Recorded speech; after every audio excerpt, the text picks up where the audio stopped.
Buenos días, hermanos. Les he extrañado. No los he visto 7 semanas. Pero ya estoy preocupado porque cuando dejo de venir la iglesia crece. Hay más gente. Qué bendición verles otra vez. Realmente qué gozo ver cómo la iglesia va creciendo. Y la iglesia crece no porque estamos nosotros, sino a pesar de que estamos nosotros, ¿verdad? A pesar de que nosotros estamos, es que la iglesia avanza, porque la iglesia no es nuestra, sino que la iglesia es del Señor, y es el Señor que hace su obra. Así que vamos a orar y vamos a pedir que Dios nos dirija en esta mañana por medio de su palabra. Gracias, Dios, por este tiempo. Gracias por tu palabra que nos hablará en este día. Permite que cada oyente, que su corazón y su mente sean renovados por el Espíritu Santo, y que sea tu palabra la que toca nuestros corazones. Bendícenos con ella, oh Dios. Te lo entregamos a ti, en el nombre de Jesús. Amén y amén.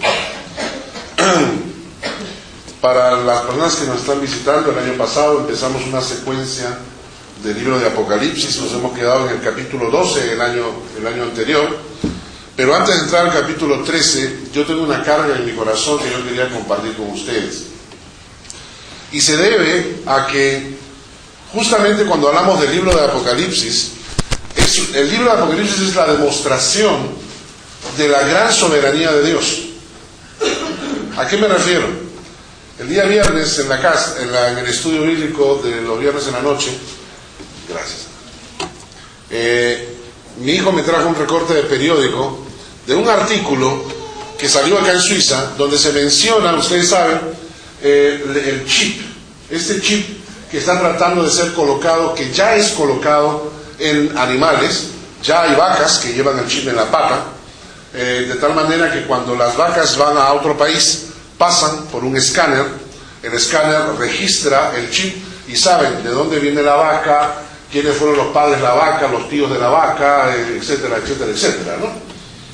Lo que se está tratando de hacer con este chip es de implementarlo como parte del sistema de compra de crédito, de tal manera que ya no tendríamos necesidad de tarjetas de crédito, sino que tienes un chip, y en ese chip está registrado tu plata, lo que tienes, lo que no tienes, lo que compras y lo que no compras. Tendría registrado qué enfermo eres, de qué estás enfermo, si estás enfermo del corazón o no, etcétera.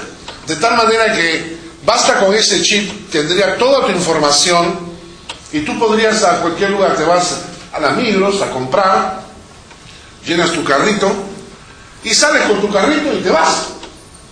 ¿Por qué? Porque al momento de salir por la puerta, cada artículo ya ha sido registrado y se lo cargan al chip que está en tu mano derecha o en tu frente. Ese chip que se menciona en internet mucho, aparece en el capítulo 13 de Apocalipsis, y se menciona como la marca de la bestia.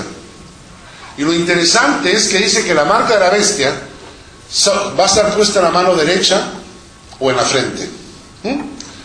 Y yo, investigando un poco, descubrí un artículo de unos científicos que dicen que cuando han probado implementar este chip como parte de del cuerpo humano, los glóbulos blancos reaccionan como si fuera una bacteria, un virus, lo que fuese, y lo atacan. ¿Entienden? Porque el cuerpo humano no resiste que dentro del cuerpo haya pues algo extraño. Entonces, cuando han implementado este chip en los seres humanos, tus glóbulos blancos, que son tus soldados defensores, ¿no?, son los que te defienden de las enfermedades, estos van directamente a atacar ese chip. Y lo rodean y lo embolsan, ¿no?, y le anulan todas sus posibilidades de comunicación. Pero hay dos lugares en el cuerpo humano que por alguna razón desconocida no reaccionan así: la mano derecha y la frente.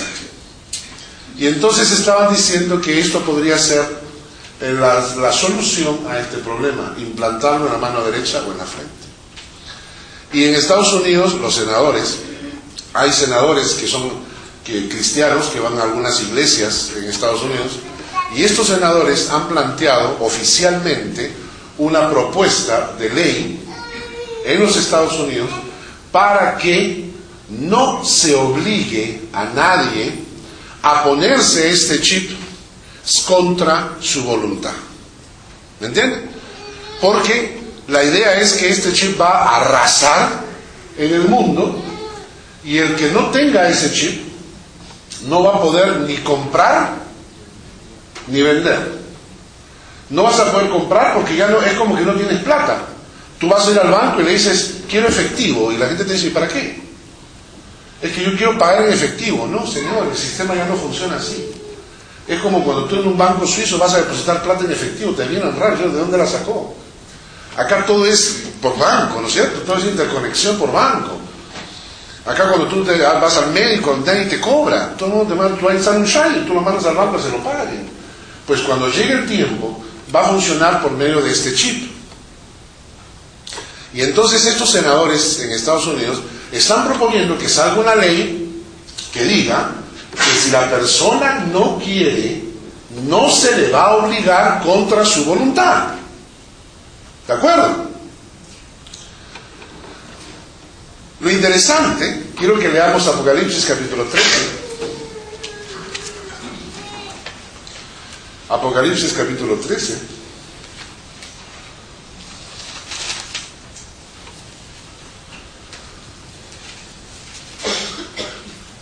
Versículo 16 en adelante.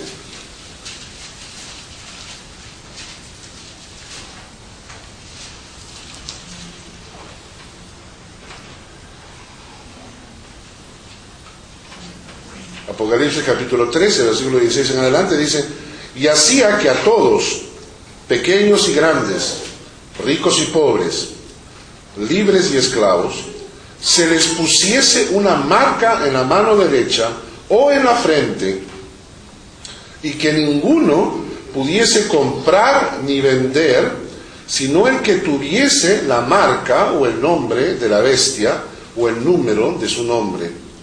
Aquí hay sabiduría. El que tiene entendimiento, cuente el número de la bestia, pues es número de hombre, y su número es 666, ¿no? No voy a entrar a la definición técnica del código de barras donde aparecen los 36, pero lo que les digo es que esto de acá se está dando, ¿no? Lo más interesante de todo es lo siguiente. Estos senadores están proponiendo una ley donde no se obligue a la gente a implantárselo contra su voluntad, ¿no? Primera cosa, ¿saben cuándo fue escrito Apocalipsis? Se calcula que ahí por el año entre el 70, 78, 80 después de Cristo. ¿Ustedes creen que alguien en esa época tenía el mínimo conocimiento de lo que estaba tratando de hacer Mastercard? ¿Ustedes creen que a algún romano por ahí se le ocurrió que alguna vez iba a existir la plata plástica, la tarjeta de crédito? ¿Ustedes creen que cuando Juan ve esto, se imaginó un chip tecnológico hace 2000 años que fue profetizado? No importa lo que los hombres hayan hecho, lo que las mujeres hayamos hecho, lo que los seres humanos hayamos hecho, lo que los gobernantes hayan hecho, no importa lo que las decisiones que haya tomado Bush, o que haya tomado Clinton, o que hayan tomado Saddam Hussein, no importa, todo camina hacia Apocalipsis. ¿Se dan cuenta? El día viernes le decía a la gente, no importa lo que hagamos, digamos o pensemos, por alguna razón, Dios es soberano, y cuando dijo que iba a ocurrir lo que iba a ocurrir, ocurre. Y entonces le pregunté a las personas del estudio, según este pasaje, ¿va a ser aprobada esa ley? Claro que no. Y si la aprueban, después la derrogan. ¿Y saben por qué? Porque primero se va a cumplir la palabra. Y acá no dice que le preguntan a la gente si quiere o no quiere. Acá dice que lo van a implantar, te guste o no te guste. Y cuando eso ocurra, ya sabemos que el Señor está a las puertas. ¿Sí o no? Y hermanos, acá hay dos posibilidades. En este momento usted está entrando en crisis emocional y está diciendo: este pastor ha venido a asustarme, ya no voy a poder dormir hoy día en la noche, voy a necesitar tomar pastillas para dormir porque me ha asustado, y ahora qué pasa con el chip, no voy a poder ni comprar ni vender, ¿cómo voy a preparar mis tortas? O usted está diciendo: ups, el Señor está anunciándose qué va a pasar con mi vida. ¿Qué va a pasar con mi vida? Cuando yo pienso en esto y veo todas estas cosas que están ocurriendo en Apocalipsis, que como que todo va coincidiendo. ¿Alguna vez les ha pasado eso? Como que cuando están armando un rompecabezas, sienten como las piezas se van pegando, ¿no? Y entonces tú dices: muy bien, entonces, si esto está ocurriendo, las demás profecías también deberían estar ocurriendo, ¿sí o no? Muy bien. ¿Y cuáles son esas otras profecías que están ocurriendo? Según el libro de Mateo, capítulo 24, cuando el Señor le dice a sus discípulos, les dice: mirad que nadie os engañe, porque vendrán falsos profetas y tratarán de engañar aún a los escogidos, o sea, a ti, a mí. Van a tratar de engañarnos. Dice que eso va a ocurrir en los últimos tiempos. Y entonces yo me pongo, digo: un momento. Quiere decir que eso debe estar pasando ahora. Quiere decir que debe estar ocurriendo ahora. Leo otro pasaje. El Señor aparece y entonces le dicen: Señor, Señor, ¿no profetizamos en tu nombre?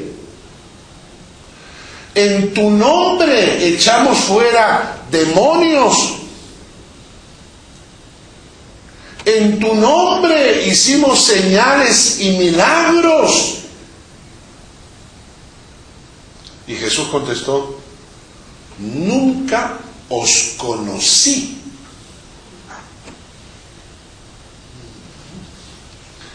Quiere decir que puede haber una persona que eche fuera demonios, que le llame Señor, Señor, que profeticen en su nombre, que hagan señales, prodigios, y que no sean hijos de Dios. ¿Sí? Lo dice la palabra, ¿no? Nunca os conocí. Entonces, yo me detengo y digo: ¿estará ocurriendo eso ahora? Y comienzo a mirar a mi alrededor y veo cómo la iglesia cristiana en el mundo entero se encamina a una podredumbre espiritual, torciendo la escritura al antojo de pastores que en lugar de pastorear a sus ovejas se las comen completas. Profetas que se llaman profetas y lo que único que hacen es profetizar sus sueños, pero no la palabra de Dios. Estaba leyendo las profecías del 2009, aunque usted no lo crea, de Ripley. Tengo acá las profecías del 2009 de un profeta costarricense y luego las del 2010, porque todos los años en enero saca sus profecías. Esto me hace parecer a mí en Lima nosotros tenemos a nuestras brujas, ¿no?, que salen en la televisión en enero, que siempre las entrevistan. No sé si en los otros países ocurre, pero en el Perú en enero siempre entrevistan a todas las brujas conocidas, ¿no? Y se ponen nombres de lo más extrambóticos, ¿no? Bueno, en fin, aparece por ahí. Le dicen: bueno, ¿y qué profetizas para este año? ¿Qué dice el horóscopo? Le preguntan: ¿qué dice el horóscopo? Entonces ella dice: ay, espérate, vamos a leer las hojas del té. Y después tiran sus piedritas, y después fuman el cigarro y el humo y no sé qué. Ajá, para este año veo. Pues lo mismo está ocurriendo en la iglesia cristiana. Lo mismo está ocurriendo en la iglesia cristiana. ¿Ve? Y lo mismo está pasando porque dentro de la iglesia cristiana se está metiendo todo tipo de brujerías, horóscopos y cuanta cosa ocurre en el mundo, ahora se viste de evangélico. Y entonces tenemos las profecías de este pastor costarricense, Ronnie Chávez, dice, ¿de la ley 2010 o 2009? ¿Cómo quieren? Prefieren para estar preparados, ¿no? No, dice, guía profética para el año 2010, dice. El evangelismo profético emergerá. Clarísimo, ¿no? ¿Dónde? ¿Cuándo? ¿Con quién? ¿Para qué? Ni idea. Pero el evangelismo profético emergerá. Varias naciones entrarán en la recta final de su mayor avivamiento. Argentina. Saque su cargo. Están en la recta final. O sea que ya pasaron. Se han dado cuenta y ustedes se lo han perdido porque están en Suiza. Chile también está en la recta final. Perú está en la recta final. No, aquí se equivocó, de hecho. Perú no ha empezado ni siquiera. Venezuela, Colombia, Costa Rica, Nicaragua, Honduras, Guatemala, México, República Dominicana. No podían faltar.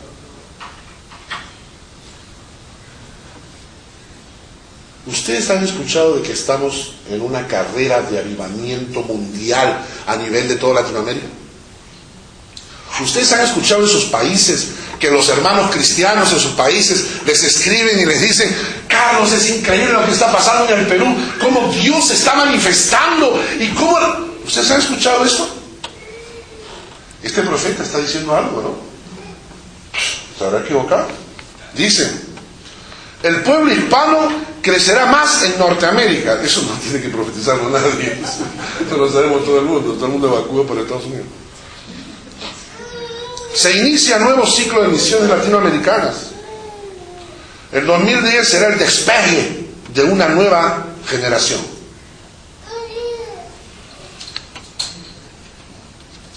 Esta es buena porque como sabe que estas profecías son baratijas, porque jamás un profeta profetiza de esta manera. Si ustedes leen los profetas en el Antiguo Testamento, la gente era absolutamente concreta. Se acercaba a Jeremías y le decía al rey: te aviso, Nabucodonosor viene, borra esta ciudad, a estos los mata, a estos se los lleva cautivos, te aviso, ¿ah? O sea, la cosa era tan directa. Cuando los profetas aparecen y dicen: nacerá un niño en Belén, entrará sobre un pollino. Cuando dice que lo van a atravesar, o sea, todas las profecías de los profetas de Dios vienen puntuales, específicas, clarísimas, de tal manera que son comprobables. Daniel: 70 semanas están determinadas sobre tu pueblo y se dará muerte al Mesías, pero no por su culpa. Las profecías de Dios son así de claras para que cuando la gente diga: se cumplió. Pero estos profetas baratos de hoy en día, que se han metido en las iglesias, este empezó siendo apóstol, luego profeta, y ahora es apóstol, profeta, pastor y maestro, de todo. O sea, que no necesita a nadie. Como sabe que este tipo de profecías no se pueden demostrar, miren una, ¿no? Una ola de sobrenaturalidad envolverá a la iglesia. Otra: los días de Noé vendrán. El año 2010 lo profético se elevará a su máxima potencia.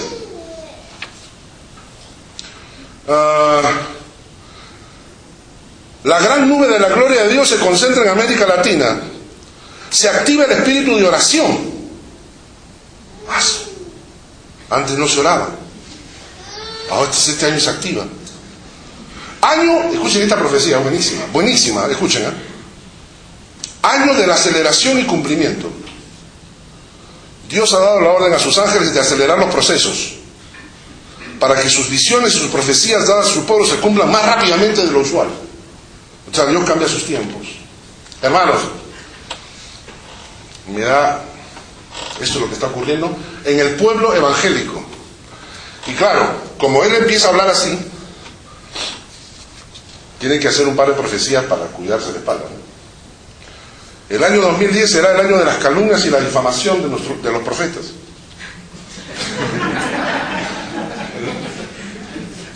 hay que orar, dice, hay que levantar una gran cadena de intercesión, porque se va a atacar a todos los profetas que hacen esta profecía. Y bueno, y por si acaso, siempre claro, hay que poner el parche antes que salga el chupo. Dice, perdón.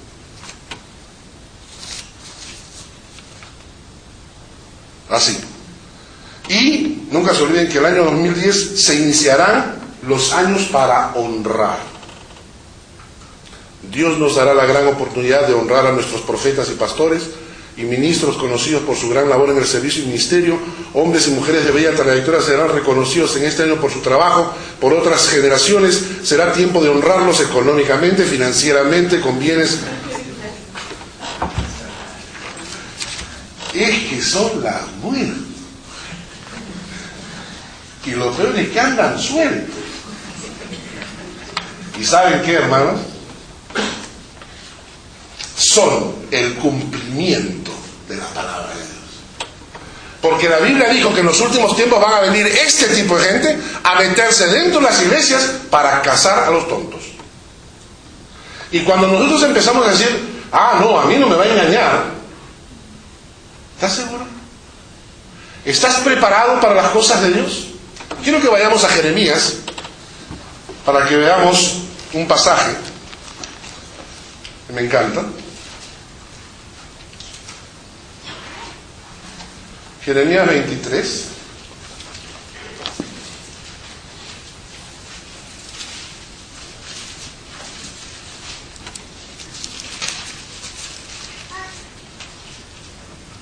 Dice, Jeremías 23, dice, ¿no?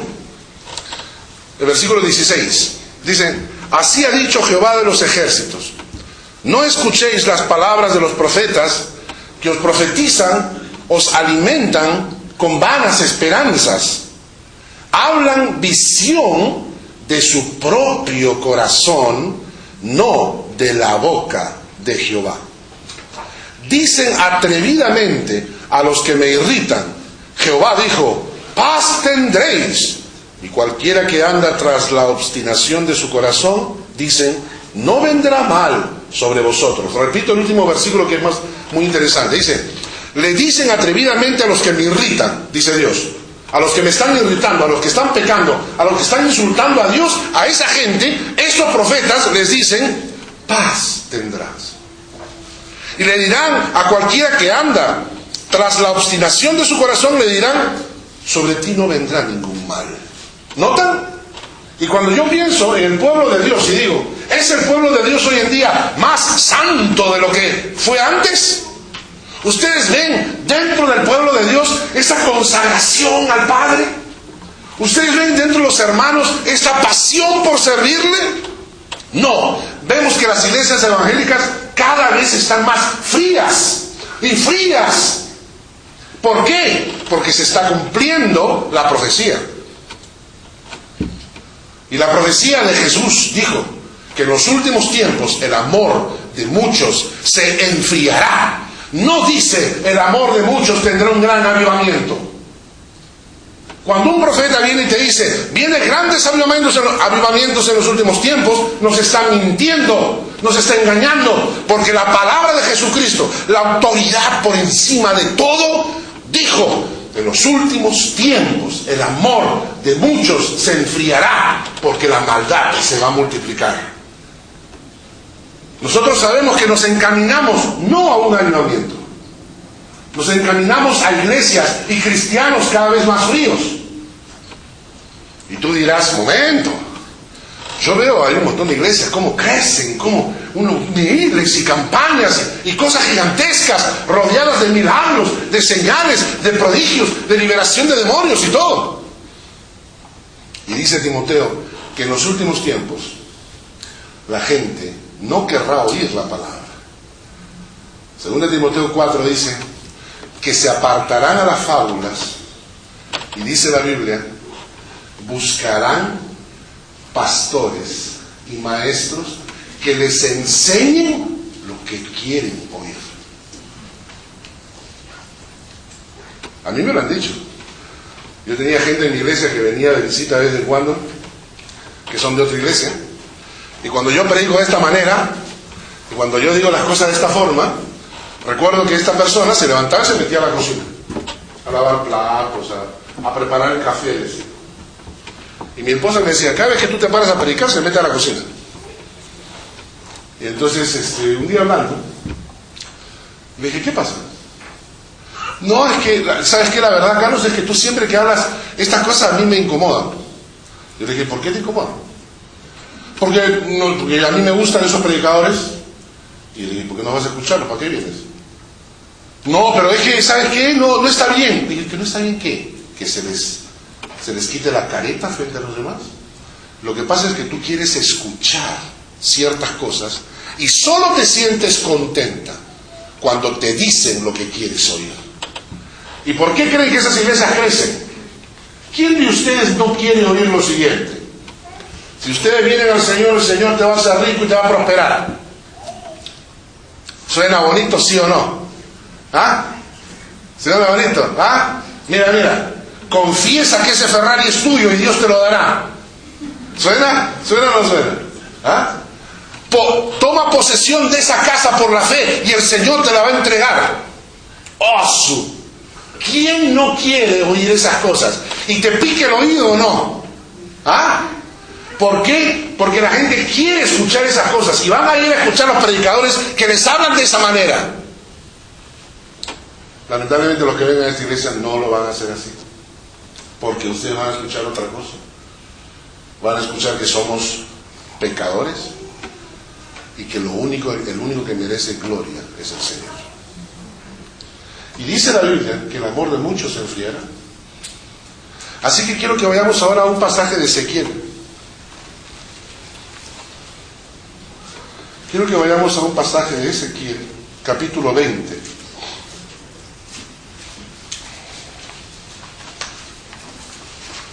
Ezequiel en el capítulo 20.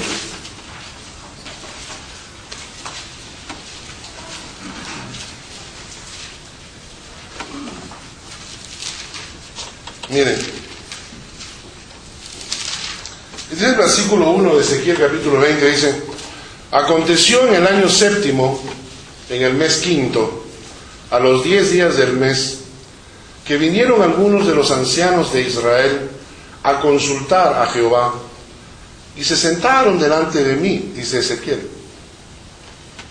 Y vino a mí palabra de Jehová, diciendo: hijo de hombre, habla a los ancianos de Israel, y diles: así ha dicho Jehová el Señor, ¿a consultarme venís vosotros? Vivo yo que no os responderé, dice Jehová el Señor. ¿Qué había pasado con Ezequiel? El profeta. Pero el profeta, Ezequiel, dice que se enfrentaba a los falsos profetas. Los falsos profetas eran los que le profetizaban cosas buenas. El rey tenía que ir a la batalla. En el momento que tenía que ir a la batalla, consultaba a Dios. Pero ¿saben cómo Dios contestaba? Dios contestaba a través de los profetas, ¿no? Muchas veces le preguntamos al Señor: Señor, ¿qué tengo que hacer? ¿No? Y entonces tú dices: pero el Señor no me contesta. ¿Pero qué esperas? ¿Cómo quieres que te conteste? ¿No? El otro día me contaban una historia de ese hombre que estaba en Estados Unidos. Dice que viene la inundación, comienza a llevarse los autos y él se va al techo y empieza a orar: Señor, sálvame. Sálvame, Señor. Acá estoy, Señor. Sálvame, sálvame, ¿no? Y en eso pasan, dice, dos personas en un botecito chiquitito, ¿no? Pasan. Dice: súbete, súbete. Y él dice: pero si es chiquitito se va a hundir. No, pero lo mejor es que te quedes ahí en el techo. Súbete, ¿no? No. Yo estoy orando y Dios me va a salvar. Dios me va a salvar. Y bueno, se van con el botecito, ¿no? Y el Señor, el muchacho ya, el agua sigue subiendo. Señor, por favor, sálvame, Señor, sálvame, ¿no? Entonces tiene una lancha más grande, ¿no? Mira, la lancha con motor fuera de borda, ¿no? Dice: bueno, mira, no me puedo acercar mucho porque la lancha es grande, pero tírate, lánzate, nada un poco y llegas, ¿no? No, pero si me ahogo, yo no sé nadar. Pero te agarramos, te tiramos la soga. No, si Dios me va a salvar, bien. Así no. Por último aparece el helicóptero, ¿no? Sube, agárrase, venga, le soltamos. No me da miedo las alturas. Sube el agua y se ahoga el hombre y llega donde Dios, ¿no? Señor, tú me has defraudado. Estuve orando, pidiendo que me salvaras y no me salvaste, ¿no? Y el Señor dice, ¿cómo voy a salvarte, hijito, si lo que te faltaba era cerebro? Te mandé el bote, te mandé el helicóptero, te mandé la lancha, te mando todo. ¿Qué cosa quieres? A veces cuando le pedimos a Dios, ¿qué cosa respuesta esperamos? Que un pajarito toque la puerta. Tú abres la puerta y el pajarito con un papelito dice que sí. Hermano, en el caso del rey, el rey buscaba a Dios, pero Dios usaba de la gente alrededor para traer el mensaje. Usaba de los profetas para traer el mensaje. Dios te está hablando en esta mañana. Dios te está trayendo un mensaje y de repente lo estás aplicando a tu vida de una manera distinta de tu costado. De repente Dios te está diciendo, hoy es tu tiempo de salvación, hoy es día para que te entregues al Señor. De repente Dios te está diciendo, quién sabe si mañana estarás vivo. Hoy es el culto, el momento para que te arrepientas de ese pecado que tienes oculto. Y Dios te está hablando alrededor. Y Dios lo hacía con el rey. Y entonces Ezequiel se acercaba donde el rey decía, esta es la palabra de Dios. Escucha el mensaje, escucha la respuesta, obedece. Pero no querían obedecer. Y entonces dice que van a consultar a Dios, estos ancianos del pueblo. Y dice, vinieron los ancianos de Israel a consultar a Jehová. Y el versículo 3 dice, hijo de hombre, hasta hablándole a Ezequiel, habla a los ancianos de Israel y diles, así ha dicho Jehová el Señor, a consultarme venís vosotros. Vivo yo que no os responderé, dice Jehová el Señor. Y tú te preguntas, ¿cómo? ¿Que Dios no contesta todas las oraciones? No. Hay oraciones que Él no contesta. Ni siquiera las escucha. El pastor es un hereje. Dios escucha todas las oraciones. Dios como Dios escucha todo. Pero tú sabes que hay oraciones que según la Biblia nunca llegan a Él. Cuando hay pecado inflagrante en la vida. Entonces cuando tú estás viviendo en pecado y oras a Dios, igualito es. Porque Dios no puede tener contacto con el pecado.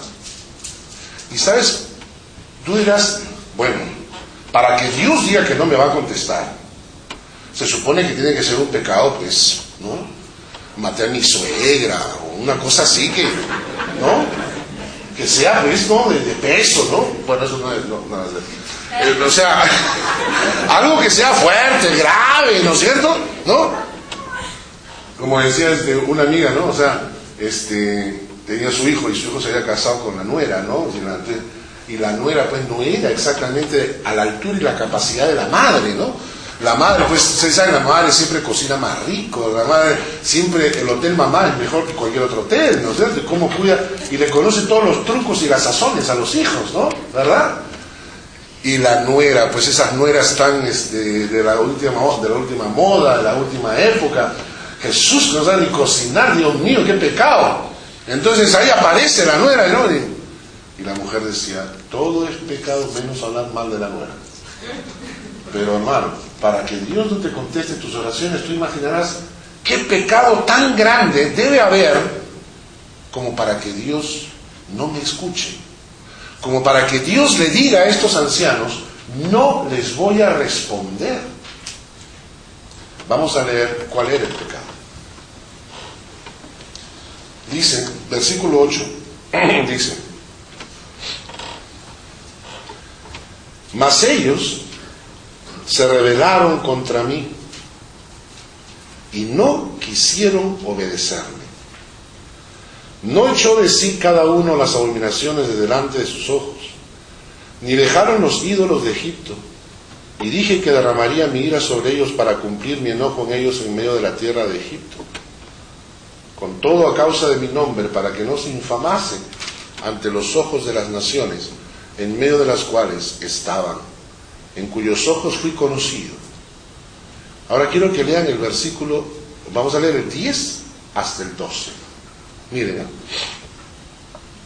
y los saqué de la tierra de Egipto y los traje al desierto y les di mis estatutos y les hice conocer mis decretos, por los cuales el hombre que los cumpliere vivirá. Y les di también mis días de reposo para que fuesen señal entre mí y ellos, para que supiesen que yo soy Jehová, que los santifico. Y el versículo 16, quiero que lo leamos, dice: desecharon mis decretos, no anduvieron en mis estatutos, y mis días de reposo profanaron, porque tras sus ídolos iba su corazón. Y cuando yo leí este pasaje me llamó mucho la atención. Cuando decimos si obedecemos a Dios o no, a veces nos olvidamos de las pequeñas cosas. Y me llama la atención que acá dice: profanaron mis días de reposo. Noten ustedes, vamos a recordar Génesis, cuando Dios dice, y esto prediqué la semana pasada en la iglesia de Dios, así que le voy a hacer un pequeño resumen. Dice Génesis que Dios creó el cielo y la tierra en 6 días.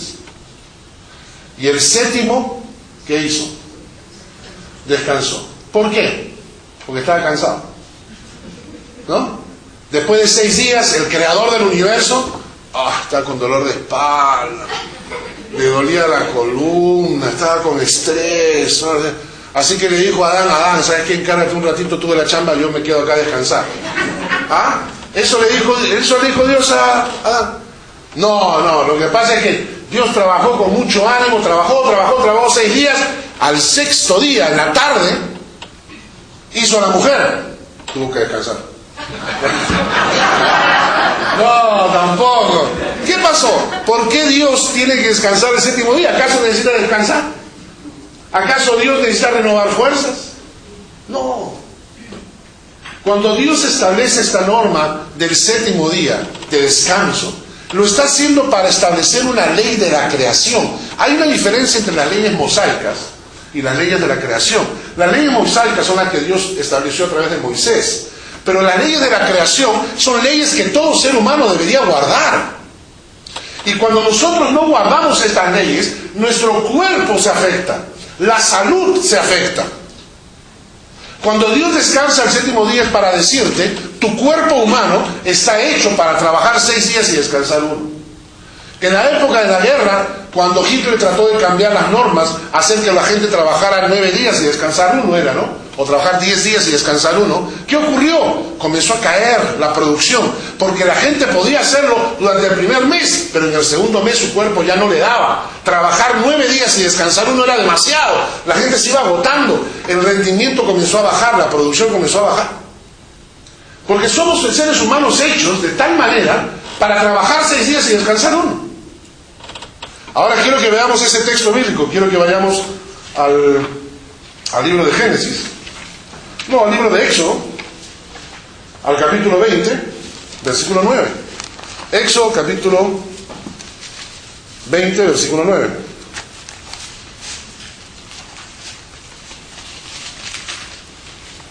¿Ya? Éxodo, versículo 20, capítulo 20, versículo 9. Dice: 6 días trabajarás y harás toda tu obra, mas el 7.º día es reposo para Jehová tu Dios. No hagas en él obra alguna, ni tu hijo, ni tu hija, ni tu siervo, ni tu criada, ni tu bestia, ni tu extranjero que está dentro de tus puertas. Porque en 6 días hizo Jehová los cielos y la tierra, el mar y todas las cosas que en ellos hay, y reposó en el 7.º día. Por tanto Jehová bendijo el día de reposo. ¿Entienden? 6 días harás toda tu obra. Eso incluye lavar la ropa, limpiar la casa. Eso incluye el trabajo de la familia, del trabajo la tabla de la empresa que tienes que actualizarla hasta el sábado. Así es. El domingo no es para hacer ningún trabajo. Si te llevaste trabajo de la empresa a tu casa, estás trabajando de más. ¿Y sabes qué es lo que pasa? De que nosotros, gastamos más tiempo del que necesitamos. Ustedes se han dado cuenta de lo que pasaba cuando nosotros teníamos pocos ingresos. Cuando uno recién empieza, cuando uno es jovencito, ¿te acuerdas? Cuando te pagan una tontería y tú te sientes el rey del mundo, ¿no?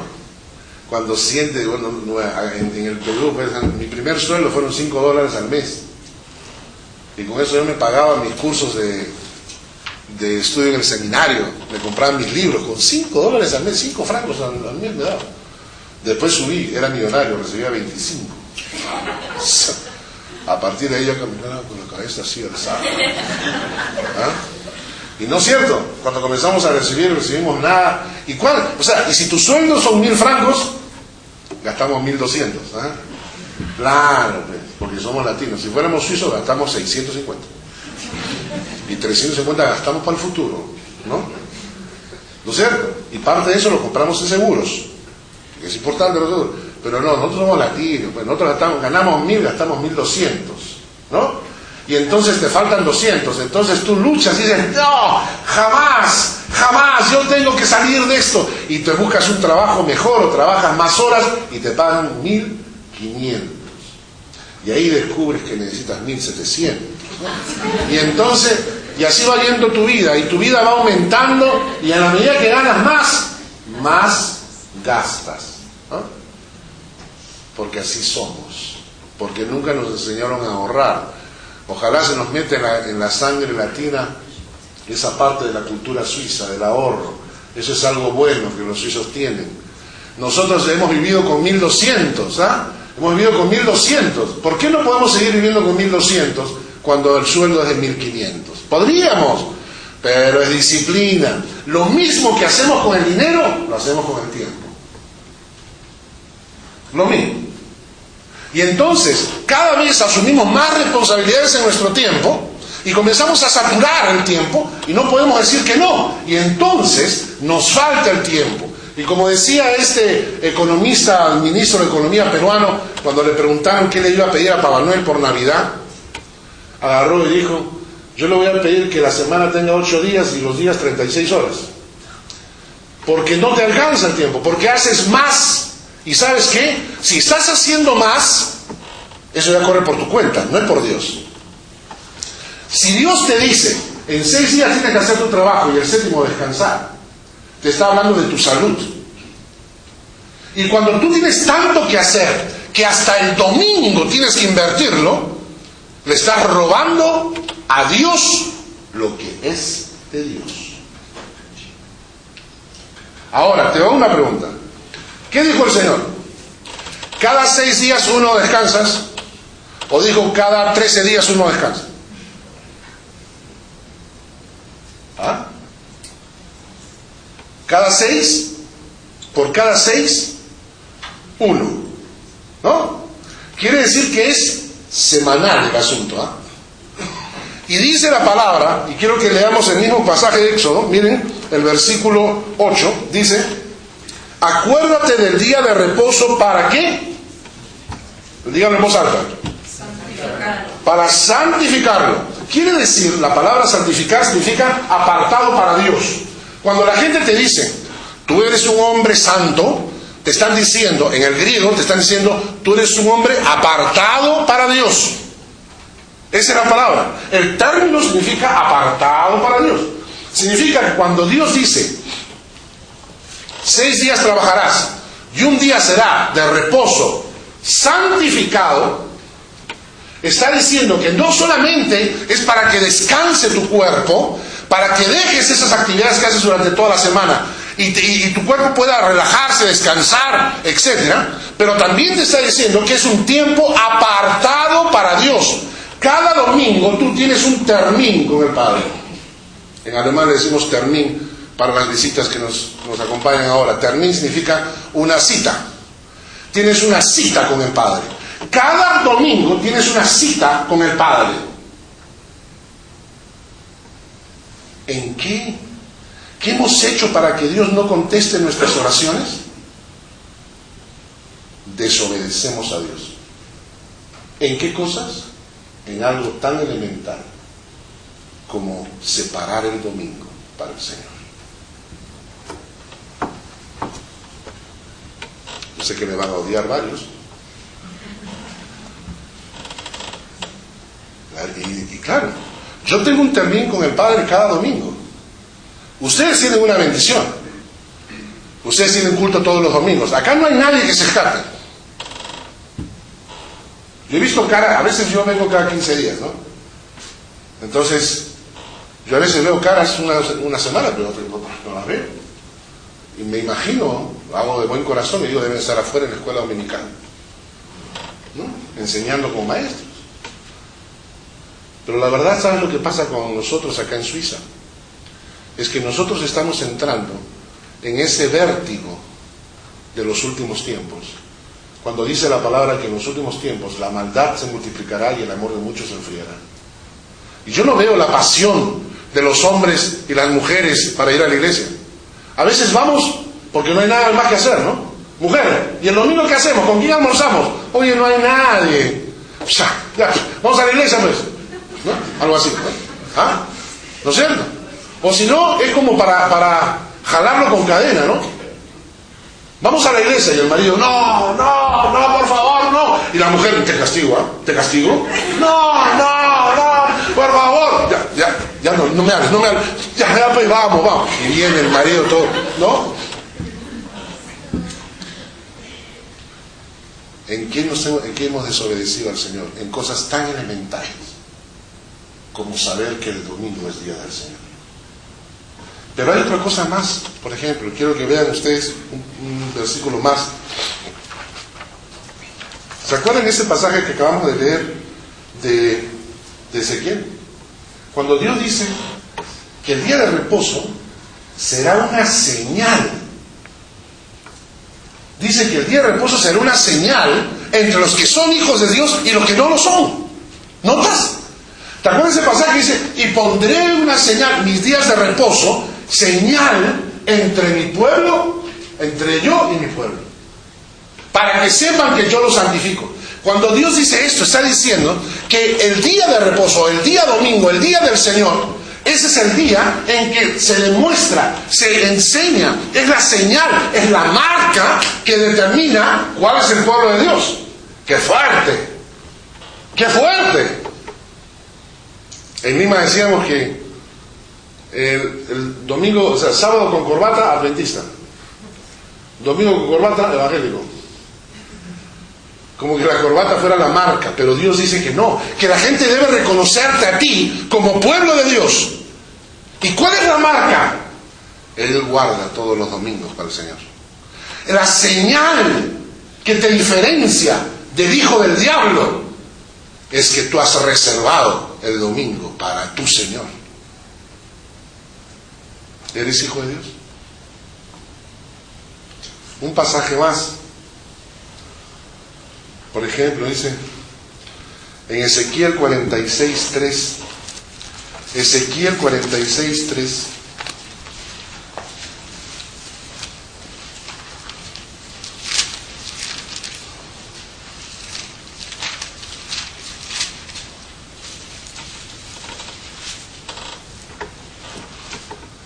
Dice el versículo 3: Asimismo, adorará el pueblo de la tierra delante de Jehová a la entrada de la puerta, en los días de reposo, en las lunas nuevas, etcétera, etcétera. Dice que el día de reposo es un día de adoración. Yo vengo a la iglesia para adorar al Señor. Es interesante, los hermanos que tocan en la alabanza, seguro que me van a respaldar en esto. Los hermanos que tocan en la alabanza o cantan en la alabanza, se preparan, vienen, tocan, a veces, ¿no? Y a veces hay errores, hermano, ¿no? Ahora están estrenando un programa que es buenísimo. Le digo que ustedes han adquirido un programa que se llama Easy Worship 2009. Buenísimo, yo lo vi en internet y quise comprarlo, pero me pareció muy caro para mí. Entonces dije, no, voy a esperar que la iglesia escriba y lo compre. Entonces, La cosa es que, o sea, pero claro, hay un problema, a veces al principio uno no sabe cómo funciona el programa, tienen que aprender, entonces, no, y entonces seguro que hay un par de hermanos que se van a parar al final. Hermano, la alabanza no estaba perfectamente hecha. ¿Sabe qué? O si no, no se acercan y una vez se está tocando la guitarra y te sale una mala nota. O a veces, ¿sabes qué? La alabanza no es, pues, no nos lleva al cuarto cielo, nos queda al segundo camino nomás, ¿no? Y entonces una señora se para en la iglesia de Chuy Olivares y le dice: pastor, hoy día la alabanza no me gusta. Y el pastor Chuy Olivares se voltea y le dice: y hermana, ¿y a mí qué me importa? ¿Acaso yo canto para usted? ¿A mí qué me importa si le gustó o no la...? Yo vine a cantarle al Señor. ¿Y usted qué vino? ¿Usted qué vino? ¿A evaluar y juzgar la alabanza? Cuando usted viene a la iglesia, usted viene a adorar a Dios. Usted no viene a mirar cómo se viste la hermana y si el vestido de la semana pasada es el mismo de ahora. ¿Usted viene a adorar a Dios o no viene a eso? O viene a conocerse con los amigos. Yo me acuerdo en mi época, ¿no? Yo sé que los jóvenes de ahora no son así. Pero yo a veces iba a la iglesia porque había una chica que es bien simpática. Uno está: Señor, como decía un hermano, no, Señor, dame a gloria y te entrego la victoria, ¿no? Dame a gloria y te entrego la victoria, ¿no? O sea, porque la victoria era su esposa, quería entregarle, quería que un hermano se llamaba Gloria. Entonces, no, uno va ¿a qué vamos a la iglesia? A ver a los hermanos, vamos a ver si conseguimos enamorados. ¿Qué cosa? Hermano, la iglesia. Usted se levanta en la mañana y le dice: Señor, gracias. Gracias, Señor, porque hoy es domingo. Y me preparo para adorarte en la iglesia. Y voy a la iglesia a adorarte. Porque vengo acá con el propósito de exaltar a Dios. Un momento, primero vamos a ver quién predica. Porque si predica Juancito, Ezequiel me dijeron que es una predica muy buena. No, los chismosos me llamaron y me dijeron: muy buena la predica. No, predica Ezequiel hoy. ¿No? Predica Carlos Jarmiller. No, ese es aburrido, me asusta. ¿Cómo es eso? ¿A qué vengo a la iglesia? ¿Voy a escuchar al predicador? ¿Voy a escuchar al predicador? No. En ninguna parte de la Biblia dice: el día de reposo es para que escuchen al predicador. ¿No? El día de reposo es para venir a adorar a Dios. Por último, y acuérdense que el día de reposo es cada 6 uno, no cada 15 uno. No cuando hace nieve y está nublado. Yo sé que varios se levantaron, vieron el sol y la tentación vino. Uy, qué lindo día de sol. No, ustedes saben que nosotros en Suiza, para las visitas, ¿no? Aquí en Suiza tenemos 365 días. 360 son nublados con nieve o llueve. Y 5 días son verano. Así que cuando aparecen esos 5 días, todo el mundo escapa, ¿no? Dice que la temperatura de esta semana sube a 13 grados. Yo ya saqué todos mis chorcitos, ya los tengo preparados. Hermano, cuando sale el sol el día domingo, la gente empieza: voy a la iglesia, no voy. No. Usted solo piensa de lunes a sábado. Si quiere el día miércoles, sale el solcito, diga: voy a trabajar, no voy, voy a trabajar o no voy. Es lo que quiera, pero el día domingo, el día del Señor. Y si usted no lo está cumpliendo, no se asuste cuando Dios diga: ¿qué oraciones vienes a traerme? No te contesto. Porque hay cosas tan elementales en la palabra que no podemos guardar. ¿Cómo vamos a guardar las más complicadas? ¿Ah? Por último, ¿saben para qué más es el día de reposo? Quiero que leamos Éxodo 29. Éxodo 29.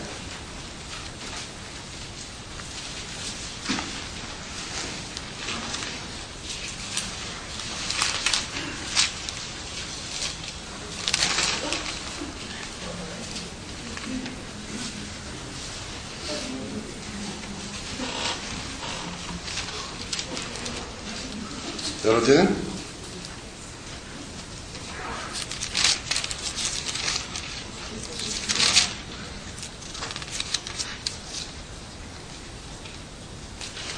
Éxodo 29 dice: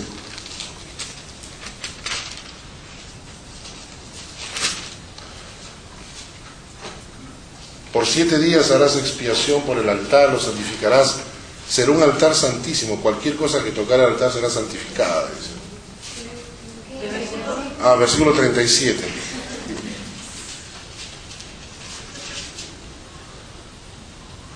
Dice: esto es lo que ofrecerás sobre el altar, 2 corderos de un año continuamente. Ofrecerás uno de los corderos por la mañana, el otro cordero por la tarde. Si leemos todo el texto, no nos voy a aburrir con ese texto, pero la palabra de Dios en Éxodo nos dice que el día de reposo era también para traer ofrendas al Señor. Entonces algunos están diciendo: este es el truco, ya tenía que llegar ahí el pastor. No, se los voy a decir con mucho corazón, porque yo también traigo mis ofrendas. Mucha gente piensa que cuando le traemos al Señor las ofrendas, traemos lo que nos sobra en el bolsillo. Es hora de las ofrendas. Billete grande. Eres piña si agarras billete grande. Como no cambié ayer, ¿no? Entonces, cuando la gente pasa, lo que nosotros le hacemos es, le damos al Señor lo que tenemos en el bolsillito, ¿no? O le pedimos a la esposa para ver si tiene billete más pequeño, ¿no? Cámbiame, ¿no? En algunas iglesias son más sinvergüenzas, piden vuelto. ¿Verdad? Yo estaba en una iglesia donde un hermano, vino el hermano recogiendo las ofrendas y sacó un billete y agarró y dijo: no, solamente tanto, voy a darme el vuelto. Y el hermano le dio el vuelto y delante mío le sacó el vuelto y dijo: está bien. Pero era así en la época del Señor. Ustedes imagínense, en la época del Señor traían corderos, ¿no es cierto? Traían cabritos, traían palomos, ¿no? O sea, ¿y qué vamos a hacer así? Bueno, venga la ofrenda. Pedro, pártete el cordero a la mitad, ¿no? ¿Se puede, no? Pues sácale la paga para que haga para porque nos falta. No hemos almorzado, ¿no? O si no, ustedes se imaginan a la gente diciéndole a la mujer: y ahora trajiste la ofrenda, ¿dónde conseguimos un corderito? Por acá cerca. A ver, fíjate afuera, a ver si conseguimos a uno, nos choreamos un corderito y lo ofrecemos. Cuando venimos a la iglesia, hermano, y se lo digo de buen corazón, durante la semana uno reserva para el Señor en agradecimiento por lo que el Señor te ha dado. Hermano, el Señor es dueño de todo. El Señor es dueño de todo. Él no necesita de nuestra plata. Pero cuando nosotros le ofrecemos al Señor nuestra ofrenda, lo que estamos haciendo es extender el reino de Dios en esta tierra. Y cuando yo vengo, no debo venir y ver qué tengo en el bolsillo, sino durante la semana, en la medida que el Señor me va bendiciendo la semana. Y cuando tú te agarras al Señor: gracias por esto, entonces di: ¿qué parte de esto voy a ofrecérsela al Señor? El otro día mandamos un dinero a los pastores de Cuba. Me contestan una carta. Me dicen: hermano, usted no sabe lo que estamos pasando en Cuba en este momento. Después de las tormentas del año pasado, Cuba ha quedado destrozada. Ya estaba destrozada, ahora está peor. Y ahora, debido a la situación financiera internacional, mucha gente ha dejado de comprar productos que eran cubanos. Cuba está en quiebra total. Antes le entregaban a la gente más comida para poder sobrevivir, ahora hasta los comedores populares lo están cerrando. La gente está pasando un hambre tremendo. Nosotros acá nos gastamos 15 francos en irnos a comer un kebab con su gaseosa. ¿Saben que un pastor en Cuba vive con 15 francos al mes? Acuérdate cada vez que vas a comer tu kebab. Eso que estás gastando es un mes de comida para ellos. Cuando la gente trae su ofrenda, ¿qué hacemos? Nosotros permitimos, con este dinero que mandamos para Cuba, para Perú, para la selva, para diferentes países, mandamos este dinero y estas personas pueden continuar con la obra. Por eso cuando tú dices: yo le traigo mi ofrenda al Señor, ¿a quién se la vas a dar? No vas a ser como ese que decía: yo tengo un trato con el Señor, ¿no? Yo agarro toda mi plata en el bolsillo y digo: Señor, te voy a dar la ofrenda. Mira, yo te la tiro, todo lo que quieras agárratelo, el resto déjalo caer, ¿no? No, pues, o sea, ¿cómo le vas a entregar tu ofrenda al Señor? Tiene que ser a través de la iglesia donde te congregas, o a través de alguna organización cristiana que tú confías, que son honestos, que llevan ese dinero y lo ayudan bien. De alguna forma, cuando tú traes tu ofrenda al Señor, tú estás permitiendo que la obra de Dios siga extendiéndose. Porque si no lo hacemos, puede ser que ocurra que de repente no tengan dinero para este local. Y cuando no tengan dinero para este local, ¿qué van a hacer? Ustedes dirán, no importa, nos reunimos en el parque. Claro, la próxima semana con 13 grados te vas a poder reunir. Pero hace 3 semanas a menos 10, ¿qué vas a hacer? No va a haber local para la iglesia. Y cuando no haya local para la iglesia, tú dirás, ¿qué me importa? Pues ya no hay local para la iglesia. Claro, dile eso al Señor cuando te mueras y cuando veas que perdiste la palabra de Dios en tu vida, que nadie te instruyó en los caminos de Dios. Nadie te instruyó en los caminos de Dios, porque no había cómo, no había iglesia, no había local, no había nadie. Entonces, cuando te dejo, Dios, me condené yo y me condené a mis hijos, y veas a tus hijos caminando al infierno contigo, entonces vas donde Dios y le dices, Dios, ¿por qué?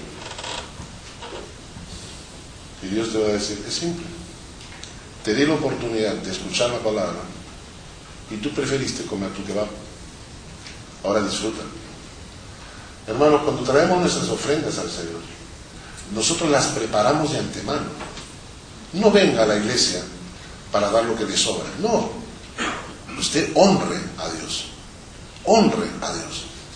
¿verdad? Cuando te invitan a comer,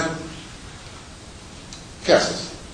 Cuando alguien te invita a comer a su casa, tú vas, llegas, ¿no? Y entonces tú, de todas maneras, siempre la esposa, ¿no? Dice, no, hay que comprar algo para llevar, un postre, una botella de vino, ¿no? Si ustedes toman vino, llevan una botella de vino. Si ustedes son muy espirituales, lleven Coca-Cola. Entonces, si ustedes no, entonces llevamos una botella de vino, unos postres, sal. ¿Por qué? Porque tú reconoces, tú vas, ¿no? O acaso llegas a la puerta, tocas y cuando abre la puerta, hola, ¿qué tal? ¿Cómo estás? Y empiezas con la mujer, ¿qué trajiste? No, yo no traje nada. ¿Tú trajiste algo? Ay, disculpa, no he traído nada. O sea, no, así no es. Uno se prepara porque lo hace de corazón para el Señor. Hermanos, la Biblia es simple. Si a veces nuestras oraciones no son contestadas, quizás es porque no estamos obedeciendo la palabra. Y tú dirás, como decía ese pueblo, ¿en qué? Si yo estoy obedeciendo todo. Y de repente un profeta Ezequiel se levanta y te diga, no estás obedeciendo en algo tan simple como guardar y santificar el día del Señor. Y en esas cosas, a veces uno tiene que decirle, Señor, perdóname, porque, como dice el pasaje, hemos menospreciado su palabra, hemos menospreciado su enseñanza. Que no nos asuste. Sabemos que esto ocurre en mi iglesia, en esta, en otras. ¿Saben por qué? Porque en los últimos tiempos el amor de muchos se enfriará. Quiera Dios que tú no seas uno de ellos. Quiera Dios que los que se enfríen sean nosotros, pero no tú. Y quizás ahora tú quieras decirle, Señor, perdóname, quiero volver a ti. Señor, toma mi corazón. Así que vamos a orar para que sea alguna persona que quiera volver al Señor y quiera entregarle su vida al Señor, quiera decirle, Señor, yo quiero caminar contigo. Ore al Señor de esa manera. Así que voy a orar, o que inclinen su rostro. Si hay alguna persona que quiera orar de esa forma, voy a orar y repitan conmigo ahí donde están sentados. La persona que quiera reencontrarse con el Señor, que quiera decirle, Señor, yo quiero volver a caminar contigo. Yo no quiero ser de esa gente que está fría. Señor, yo quiero prepararme porque sé que pronto vienes. Así que voy a orar y las personas que quieran orar conmigo, repitan esta oración ahí donde están, ¿no? Padre, toma mi vida, perdóname, haz de mí una persona nueva. Prepárame, Señor. Sabemos que vienen tiempos difíciles. Quiero estar preparado para encontrarme contigo. En el nombre de Jesús. Amén. Y vamos a orar todos juntos para terminar este culto. Padre, yo te bendigo, te doy gracias por tu palabra, por lo que nos has enseñado. Enséñanos a honrarte en cosas tan elementales como guardar tu día. Enséñanos a honrarte en cosas tan simples, que podamos, oh Padre, pertenecer a ese grupo de gente que te honre y no a los que te insultan o a los que andan lejos de ti. Prepara nuestro corazón, Señor, para ello. Te bendigo en el nombre de Jesús. Amén. Que Dios les bendiga.